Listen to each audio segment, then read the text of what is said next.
Welcome to Pop-O-Holics, the show about hot takes hotter than hot, tasty pancakes. You've reached a weekly upload. Welcome, Pop-O-Holics listeners and YouTube watchers. My name is Christian. I'm your wacky host, and I'm joined as always by my two best friends. Chris Conkling. And Brian Dupree. I'm vacationing. I'm away.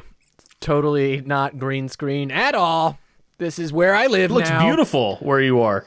Where are you exactly? Easty Beach, USA. I'm in Hawaii. Hawaii. I've heard Hawaii is beautiful this time of year. It really is lovely, as you can see. It's just sunny skies and nothing but cool waves. Check out that surf. Anyway, looks great. It's a nice tide. If you are just listening, get on this visual feed and go check us out on our YouTube. Subscribe there. We got some fun announcements and updates from our YouTube page I'm excited to get into. But what is this wacky show? Well, for our YouTube watchers, it's just an early preview at the weekly upload, and we get Brian's Wacky News Corners for audio feed listeners exclusively. We talk about what we've been consuming, which we got a lot of great stuff coming up for that, and we dig into some community feedback. So a lot to get into, so let's delay no further and jump right in the way we do on the show, which is with Brian's Wacky News Corner. Welcome back, everyone, to the Wacky News Corner. So this kind of happened quicker than I personally thought it would, given the numbers we were seeing. But Denis Villeneuve's Dune has officially been, the sequel has officially been lit by Legendary. So this was kind of a really weird situation where none of the trailers for Dune Part 1 identified it as such, which seemed like a very particular marketing move to sell this as a whole package when it does only cover the first half of the book. And it was relatively widely known if you've been following the news about Dune. But given the rollout of this on HBO Max at the same time, day and date with theaters, it wasn't guaranteed that this was going to make enough money to justify a sequel. And it still remains to be seen if this actually happens. But for now, Legendary has said that Dune Part 2 will be happening and Denis Villeneuve will be back to finish this. So I know we're varying levels of enjoy. We enjoyed Dune on various levels that we'll get into on the main topic. But how do you guys feel about this being greenlit so quickly? I think it was the Monday or Tuesday after it opened. Yeah, I believe it was Tuesday. I'm happy that we're getting a greenlit Dune Part 2. We'll talk about, like Brian said, we'll talk about our opinions of the full movie on Wednesday's main episode. But Brian, I think you're dead on when you're saying that this is like some clever marketing. I really do think that Warner Brothers was always planning on greenlighting Dune Part 2, especially considering that this first film is definitely not a complete film. And I think they may have been trying to artificially bolster revenue with this method, like saying, hey, did you go see Dune? Did you like Dune? Well, we're not sure if we like Dune. We don't know if we want to, greenlight Part 2. But if you go back and maybe see the movie twice in theaters, like, go show us that you love Dune and that we love Dune. So it is kind of a little shady. It seems a little shady, but I think the ends I'm happy about, regardless of the means, that we come about it. So yeah, little gross, but hey, glad we got there. Yeah, and I've seen a lot of people who are more informed about this stuff than me talk about how announcing a sequel in itself is kind of a marketing tactic, right? To absolutely give the idea that the movie is doing well, that it's worth seeing, that, oh, you're going to have to see it for the next one to come out. So making it valuable. But it is worth noting that this is Denis Villeneuve's biggest opening weekend ever. So great. Given the circumstances around this release, this movie may not make as much as it would have in normal times. But given the kind of art house nature, I say that, a little bit tongue in cheek with the scope and scale of this movie, but, kind of high level sci-fi, not as 4-quadrant as a lot of big blockbusters. So, Christian, yeah, how do you feel about this news? Yeah, I'd have to check my sources, but he's he's been given a lot of money and his projects keep getting bigger. So it leads me to believe that he's more of a slow burn director. He's obviously very prestigious, very well respected in the film community. But I believe his films have made quite a lot, but like Sicario was one that like stuck around for a while and really was one of his like big breakout successes. Got a sequel as well. I really enjoy that film. I love Sicario. And we'll have all our thoughts on Denis Villeneuve. But yeah, this is 21st century marketing at its finest. That's all it is. I mean, the way the film opens, like, I'm not going to spoil anything other than the fact that it says Dune Part 1 in the title sequence. So I think it was always planned on being greenlit. Obviously, I think studios love having a backdoor of like, well, we never officially greenlit it. We didn't double down and shoot it all at once. So there was probably an escape door, but I am almost certain they knew that they were probably going to have an okay product on their hand, and you get a second wave of marketing hype cycle to put out a PR statement. Now all the press agents have to report that Dune 2 is happening, like it's a needed thing, and all the blogs we're talking about it more than if we just covered Dune initially. It's now there's part 2. Right. Let's talk about what that means. We're so happy it's happening. Like it's just positive part. You're going to see, I think this happened a lot. I think this first happened with a Disney movie where I called it out and said, hey, this smells like marketing PR stunt. I forget which one it was, but I said so on this. Was it Cruella? Cruella, yeah. So. Cruella 2 was announced. Similarly, I think it was that weekend as well. No, it was like the following week. Yeah, exactly. And I don't think we're seeing anything different here. And I think we're going to see this happen more and more because it's a lot more effective than the initial run-up, which is, we're planning on doing a whole series. And then the thing comes out and it's not performing that great. And then it's like, now the PR cycle is murky about sequel, which is like all negative press, right? Yeah. So it's a lot better to just be like, well, we're not officially announcing it yet, but it comes out. And then it's like the week later, whatever, you could just say, and now we're greenlighting it because we're just so excited about it. And we just wanted, marketing's expensive. Yeah, it's definitely a smarter tactic than going, we're building a whole dark universe, starting with The Mummy. And then going, we decided not to do the dark universe. So in a world of like marketing tricks, I'll take this one over we're building an entire, we're going to have book series, we're going to have video games, we're going to have interactive entertainment, there's going to be an album, and we're starting with our first movie, The Plunger. And it's about the plunger, and it's going to be the whole kit and caboodle of cleaning products. We're going to make a whole cinematic franchise out of them. So The Plunger is actually the working title for the Super Mario Brothers sequel. Very true. That remains to be seen. So yeah, that is Dune Part 2 officially happening as of right now from Legendary. So super exciting there for those who enjoyed that movie. All right.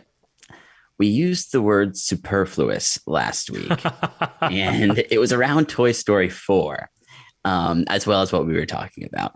But now, speaking of things that are undeniably superfluous, we have Lightyear, and a new spinoff, a Toy Story spinoff, not about Buzz Lightyear, the action figure, but about the man within the universe that the Buzz Lightyear action figure is based off of.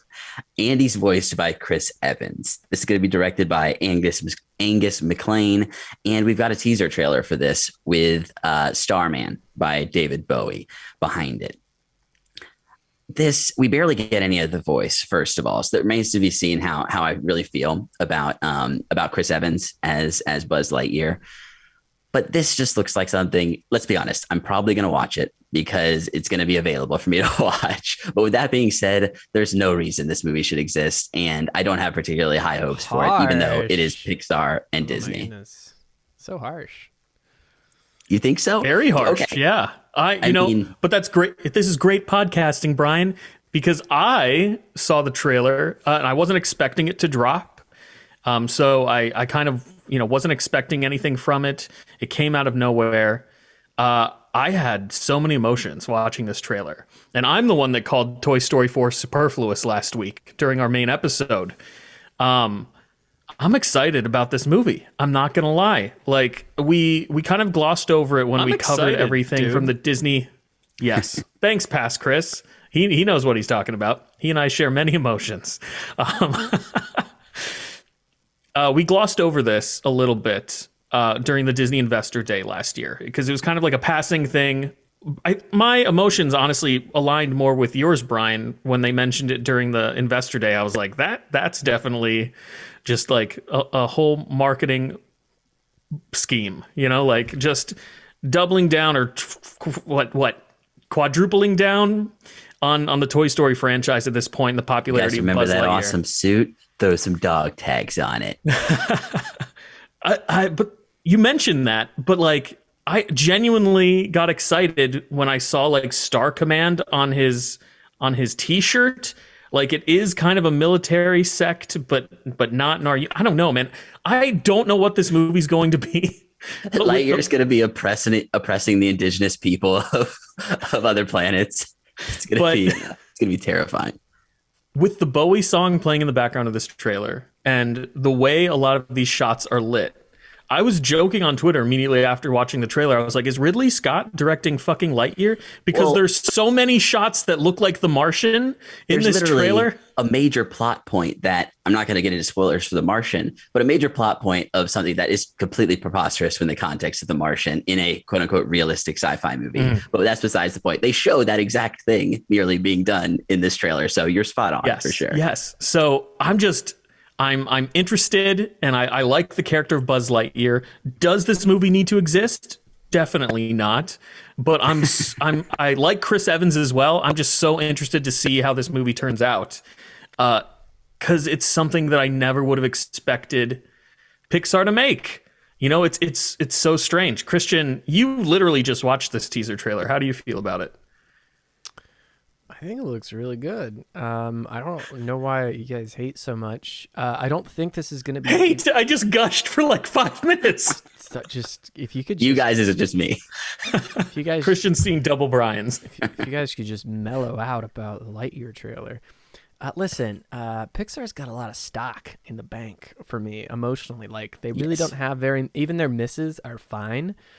I don't think the character of Buzz Lightyear is going to be the same character, because he's he thinks he's something he's not, and that's the whole shtick of Toy Story. And this one is going to be about the fictional character of Buzz Lightyear within the fictional universe of Toy Story, which is confusing.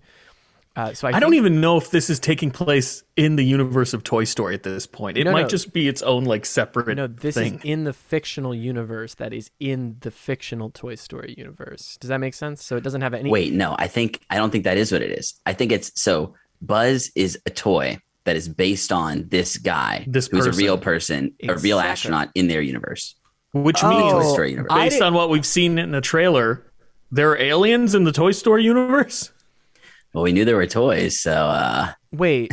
I guess the toys come to life. Why am I questioning that there's extraterrestrials? Yeah. The toys are conscious. First of all, no aliens. Silly me. First of all, is this some extended comic book that describes that Buzz Lightyear's a real person? Because I could have sworn it was based on a cartoon in Toy Story. Which I guess the cartoon is based off this guy. I don't know. There's been a bunch of people like trolling this on Twitter because of how even Chris Evans it should not require this amount of explanation, but it does. Even Chris Evans came out on Twitter and had to like do some explanation justifying this role for himself and like what it is. It's still unclear, obviously. Yeah. We'll find out though. Okay. Maybe.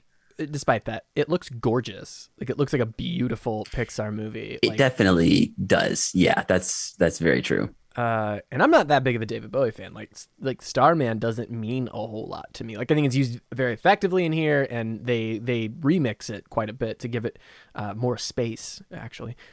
And I think it works really well. This trailer got me excited for it. I think that the green and white colors of the Buzz Lightyear toy that is replicated in this look out of place for all the art style. Look like that's where it's kind of maybe anchored down to the origins of the character from the Toy Story universe. But that being said, I've got a lot of questions. Are we going to see Zurg? Is that his name? I can't remember. I think his name's Zurg. I think it is. Yeah, he's like the bad guy in the Buzz Lightyear universe. I'm sorry, I'm sold. I would see this. I would see this tomorrow. Like if I knew it was in theaters and I had free time. Me too. I would see it tomorrow. I think it looks great. I'm sorry, but trailers are trailers. Don't apologize. That's a good thing. So yeah. So two out of the three Pop-O-Holics are saying yes to Lightyear. Also, and let's be clear, I'll probably be the first of the three of us to see this. Most likely, yeah. I also want to stop this trend of this shouldn't exist because, at the end of the day, why should anything exist? I'll reserve that judgment. I think this is far from that. It's a great studio. There's a lot of rich character that they can build off this that could have nothing to do with the Toy Story universe. So I'm for it. But that's the thing. I think they're limiting themselves, like you said, by making it a Toy Story spinoff, they're limiting themselves in some ways. But we're probably gonna all love this movie. That's Lightyear, and it'll be out next summer, June 17th, 2022. All right, Mr. Lightbeer. That's one of my favorite lines from the original Toy Story. It's undeniable classic. That'll be the sequel to this one, Light Beer. Oh my God. You think there'll be a tie-in? That's the PTSD Buzz Lightyear who has a drinking problem. It's a tragic story, but dude, that'd be a great sequel. Imagine if he experiences something horrific in this first one that totally changes his perspective on life, and the second one is him just digging himself out of this emotional depression, and then his whole crew's killed by aliens or something in this first one. We're gonna find out that the first 4 movies were actually just a fever dream from brain damage that he took during the course of this movie. And the very dark ending stuff. To the trilogy. Andy is his son back on Earth. We never see Andy's dad in those movies. He abandoned his boy. Oh, we're uncovering things that should have never been uncovered. Man, that's Buzz heavy.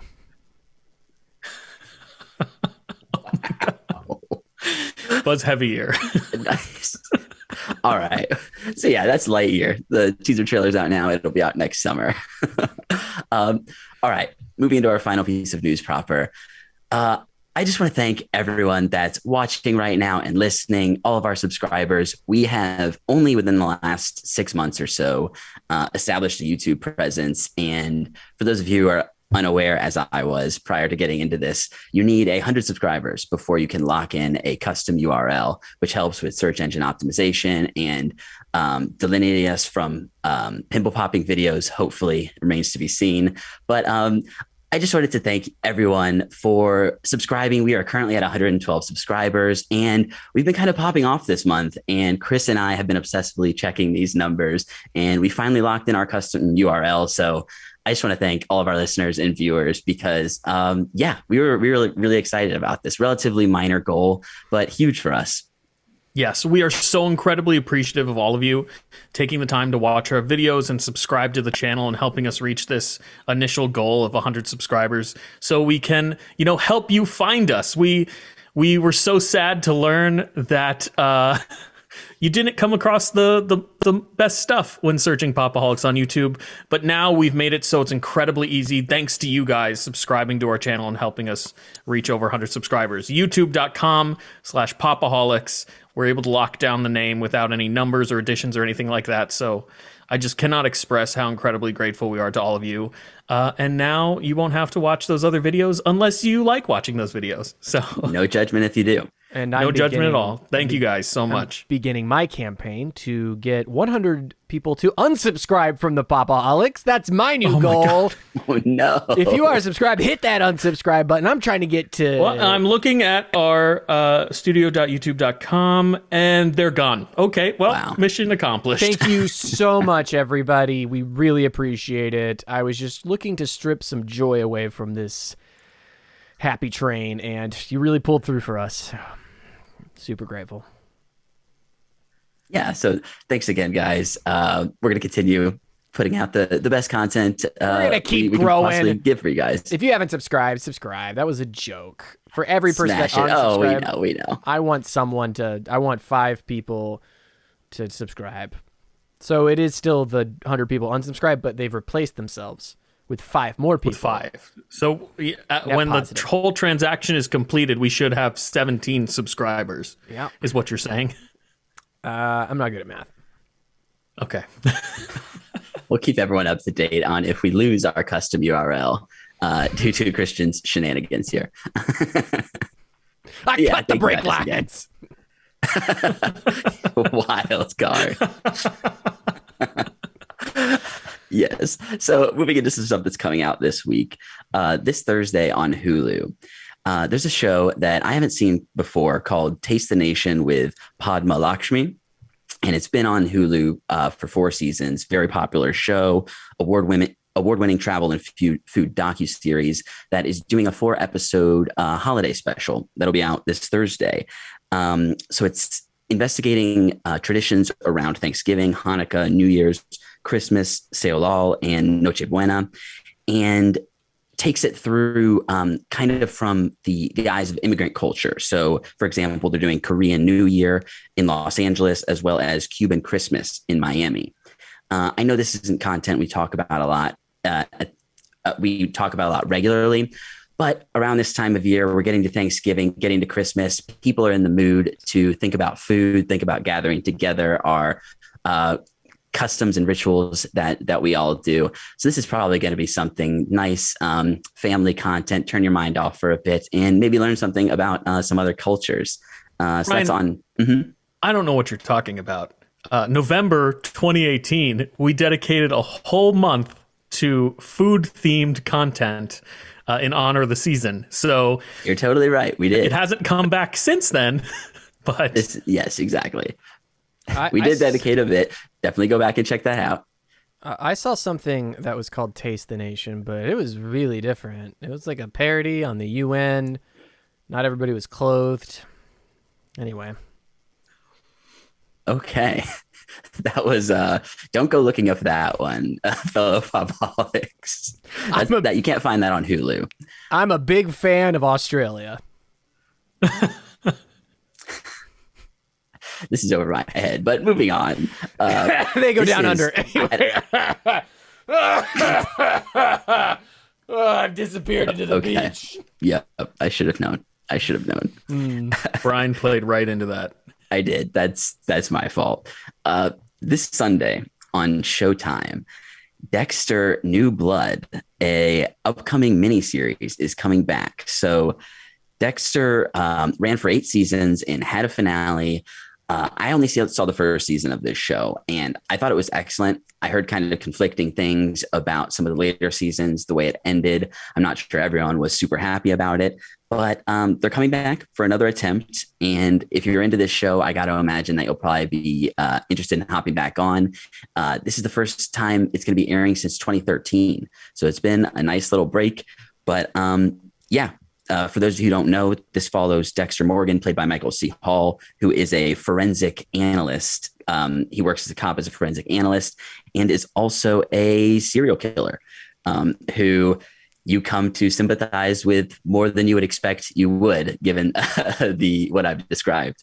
But yeah, that's Dexter: New Blood. That'll be premiering on Showtime this Sunday. Moving into some movies. Coming to Netflix on. Do we know what the plot? Wednesday. Sorry, I'm backtracking a bit. For Dexter: New Blood, do we know what it's about? Does he have a kid? Is that why it's called New Blood? Because I haven't watched it, I'm not entirely certain. I didn't read too much about it, so I apologize. It's a good title if he's having. I think the appropriate amount of time between seasons has taken place. So if there's someone who would have aged up, I imagine they'll be involved in this as well. Wonder if he's got that murder gene. Got to raise him right. But yeah, that's Dexter: New Blood coming to Showtime on Sunday. Coming to Netflix this Wednesday, we have The Harder They Fall. So this is directed by James Samuel, who co-wrote the screenplay with Boaz Yakin, and stars Jonathan Majors, Idris Elba, Zazie Beetz, Regina King, Delroy Lindo, Lakeith Stanfield, a ridiculously great cast. Heavy-hitting cast. Yes. And this, the plot of this movie is when an outlaw discovers his enemy is being released from prison, he reunites his gang to seek revenge. Very classic, simple, straightforward cowboy story. And yeah, coming to Netflix. This is a lot of the talk around this is it's understandably noting that this is all of the main actors in this are African American, which is rare for this genre. So yeah, that's coming to Netflix this Wednesday. But moving into some other movies that are coming out this week, long talked about by us, Chloe Zhao's The Eternals is coming out to theaters this Friday. A lot of kind of controversy coming out about this one. It's being review bombed by people supposedly because of anti-LGBTQ stuff, based on plot details or some of the characters in this story. Mm-hmm. This one's wrapped up in a lot, but directed by Chloe Zhao, who wrote the screenplay with Patrick Burleigh, Ryan Firpo, and Kaz Firpo, and stars a huge ensemble cast, including Gemma Chan, Richard Madden, Kumail Nanjiani, Leah McHugh, Brian Tyree Henry, Barry Keoghan, and many more. It's got everyone, Angelina Jolie. This follows the Eternals, who are an immortal alien race who emerged from hiding after thousands of years to protect Earth from their evil counterparts, the Deviants. So some very ancient, epic struggle stuff happening here. I'm interested to see how this one turns out with all the Twitter discussion around it. So we'll definitely be talking about this one. To give context for schedules permitting, hopefully we'll be dedicating quick hits next week to talking about the movie. So we'll see what happens. I do need to be tuned into this because I stay off Twitter for my detriment and benefit. Is it that the movie is anti-LGBTQ? Or are we? No, one of the main characters is gay. Brian Tyree Henry's character is gay in the movie. And has a family. I mean, I've seen some pretty liberal publications say that it's not that great. So I don't know. Maybe that's a separate thing from that, but I don't know anything about it, to be perfectly honest. Well, so Brian just mentioned one of the controversies surrounding the film. Completely separated from that, the film as a whole might not be so great. Regardless of all this bullshit that people, hateful bullshit that people are talking about. Right. The film itself might just not be of quality, but I'm still excited to see it. Gotcha. Yeah. Okay. So yeah, we'll probably definitely be talking about this one next week, if not all of us, some of us. So yeah, that's The Eternals. That'll be in theaters this Friday. Can I guess that Chris is going to like it no matter what? Like, I think I don't know, man. Oh, really? Interesting. Well, I don't know. I mean, you already know about it, so you already know if you like it or not. And you're saying I don't know. I know a decent amount about the movie. Yeah. Oh, okay, interesting. But I'm excited to see it in person. Know that I spoiled something that may not even be true to him. Brian today, and I were talking about something earlier that I saw on Twitter. All right, let me make a deeper prediction. Chris doesn't like it too much, but likes it more than he thought he would, then sees it 3 more times in theaters, and then by the 4th time, he's realized that it's actually one of the best Marvel movies ever. I was joking with you guys bet against that. For the last year, Kevin Feige has been saying he thinks that this is the best film that they've ever made and that it's potentially Oscar worthy. Mm-hmm. And I just feel sad for him right now. Got laser eyes in it, bro. Come on. What are you talking about? I mean, Chloe Zhao won, Best Director last year at the Academy Awards. Like, I can understand. There's not going to be any people shitting in buckets in this movie. Therefore, Oscars are not going to be interested, I don't think. We'll be able to give our own personal opinions once we all see it. But should have wrote a movie about sand, Feige. Let's be clear, Chloe Zhao, very talented, obviously, but there's only so much you can do with this was my biggest question mark. Particular studio. So I'm still very excited to see it. Like, despite all this, I almost like it. Almost makes me think I'm gonna like it more that it's like this panned. Because it means like, oh, they're trying something new, baby. When you say panned, it's still fresh on Rotten Tomatoes, like 63%. Right. It's not abysmally bad. No. Not by any means. We got to push out the Pop-O-Holics. To my understanding, it is the largest departure from the Marvel formula that we've gotten so far. Hey, which, some people are going to go, I wanted the Marvel thing. Even though everyone's always like, Marvel needs to change up their game. As soon as they do, people are like, where's the old thing that I liked? Right. I'm excited. So we'll see how this movie pans out. I think all this news is making me even more hyped for the movie. Great. Oddly enough. That they're not like, it's enjoyable. I'd be like, fuck. Like, if the baseline was like, another fun Marvel romp, I'd be like, fuck. So I have high hopes. We'll see. So yeah, I'm excited to see you talk about it. Yeah, same. That's The Eternals coming out this Friday. All right, something that's coming out on Apple TV Plus this Friday, a movie that seems like it was thrown together purely by algorithms, a robot that lives on a Woody. post-apocalyptic Earth. Yeah. A robot that lives on a post-apocalyptic Earth, which was built to protect the life of his dying creator's beloved dog. It learns about love, friendship, and the meaning of human life. Nearly indecipherable summary of this movie, but it's Tom Hanks in the post-apocalypse. There might be a dog. It's directed by Miguel Sapochnik, written by Craig Luck and Ivor Powell, and stars Tom Hanks, Caleb Landry Jones, and others. Have you not seen the trailer for this, Brian? I have seen the trailer for this. The trailer makes it seem way more understandable than what you just described. Okay, I apologize. I tend to try and avoid like explicit trailer talk when I'm talking about movies. I get it. Avoid. But yeah, it's a Tom Hanks movie, post-apocalyptic. If you're a fan of Tom Hanks, you're probably gonna go out to this movie. I haven't seen a Tom Hanks movie in many years at this point, but I do have Apple TV, so I may check this one out. I have a question, not about any of the content. This is called Finch, by the way. I apologize. Yes. I don't have any opinions about the nature of the content. I don't know how I'm going to put this, but the title, the dog's name is Finch. No, Tom Hanks's name is Finch. Ooh, they're flipping up the formula because, I was thinking about how all these dog and man movies were I'm sorry, but the dog is going to be dead by the end of this film. Like, we all know it. Like, 100%. Not long for this world. Most of them have just the name of the dog, right? If you think of Old Yeller, or what's the other one? The one about the husky one. Balto, right? It's just title, name of dog. So the fact they said name of dog, they went name of Hanks. Obituary for dog. The box art might as well be a tombstone. Yeah, exactly. Maybe. Oh my God! So Tom Hanks is going to die in this film, and the dog has to bury him.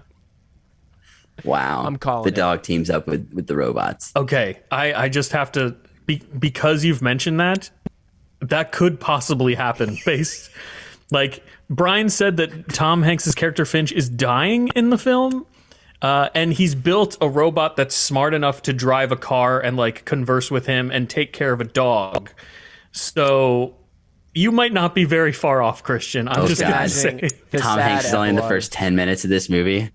And then it's just the CGI robot and a dog.